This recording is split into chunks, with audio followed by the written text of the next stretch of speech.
त्यांनी खूप चांगला उपक्रम राबवलाय.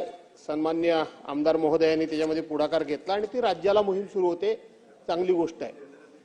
मला एकच फक्त शंका थोडीशी जी प्रत्येक ठिकाणी सतावते तेवढी मी आपल्याला विचारतो या अनुषंगानं की आता 7/12 आणि वडिलोपार्जित इस्टेटीवर मुलींचा नाव दाखवलं जातं. मुलींचं नाव दाखल केलं जातं. ते मुलींचं नाव किंवा त्यांच्या वारसांचं नाव कधीपर्यंत असावं या संदर्भामध्ये क्लॅरिफिकेशन नाही. याचं कारण असं की मुली समजा महाराष्ट्राची मुलगी गुजरातला दिलेली आहे, राजस्थानला दिलेली आहे. आता तिच्या हिश्श्याची जागा किंवा तिच्या हिश्श्याची स्थावर मालमत्ता ती कधीतरी येऊन हक्क सांगणारच आहे. तर मी कशाला त्या ठिकाणी तिचं रक्षण करू असा एक विषय होतो. वर्षानुवर्ष ते दस्त देखील भरत नाही आणि म्हणून मुलीचं नाव लागावं ह्याला माझा विरोध नाही. परंतु त्याच्या पुढे किती पिढ्या ते नाव लागलं जावं याच्या संदर्भामध्ये कुठेही क्लॅरिफिकेशन नाही. अनेक अधिकाऱ्यांना मी विचारलं तर ते काही सांगत नाहीत.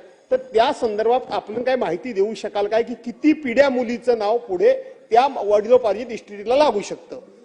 प्रशांत एक मिनिट महोदय, प्रशांत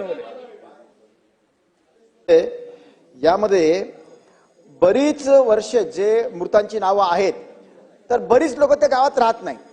आणि होतंय काय मंत्री महोदय, समजा एकाला 3 मुलं आहेत तर गावात माहीतच नसतं तिसरा मुलगा तो लहानपणापासून दुसरीकडे असतो पण त्याचा हक्क अबाधित असतो.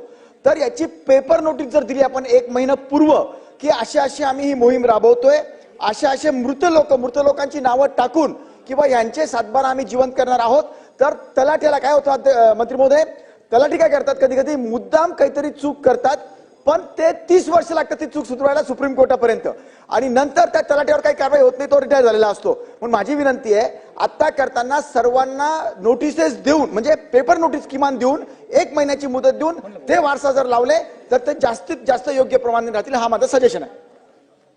माननीय अध्यक्ष महोदय, यामध्ये पहिला प्रश्न रणधीर सावरकरजींनी यांनी याच्याबद्दल उपस्थित केला. सक्सेशन सर्टिफिकेटची याच्यामध्ये फार गरज नाही आहे कारण आपण तहसीलदारही लिगल हिअर्स त्या ठिकाणी चौकशी करू शकतं.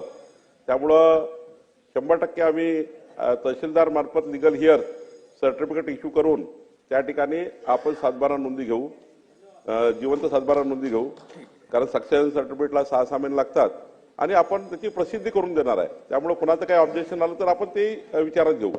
माननीय भास्कर जाधव साहेबांनी सांगितलं की बहिणीचे नावं आता यामध्ये सुप्रीम कोर्ट, हायकोर्ट, सिव्हिल कोर्टाचे इतके निकाल आहे की कुठल्याही वडील मयत झाल्यावर त्यांच्या बहिणीचे त्यांच्या पूर्ण परिवाराचे नाव त्या 7/12 येतात. आता कुणाचं नाव 7/12 काढलं जोपर्यंत तो हक्क सोडण्याचा लेख लिहित नाही, हक्क सोडण्याचा लेख जोपर्यंत संबंधित वारसदार लिहित नाही तोपर्यंत आपल्याला कुणालाही म्हणजे त्या सिव्हिल कोर्ट केस होतील, हायकोर्टमध्ये केस जातील, कुणालाही अधिकार नाही जोपर्यंत ती बहीण हक्क सोडत नाही तोपर्यंत कुणालाही असे अधिकार नाही आहे. राहणार ते बघणार कोण.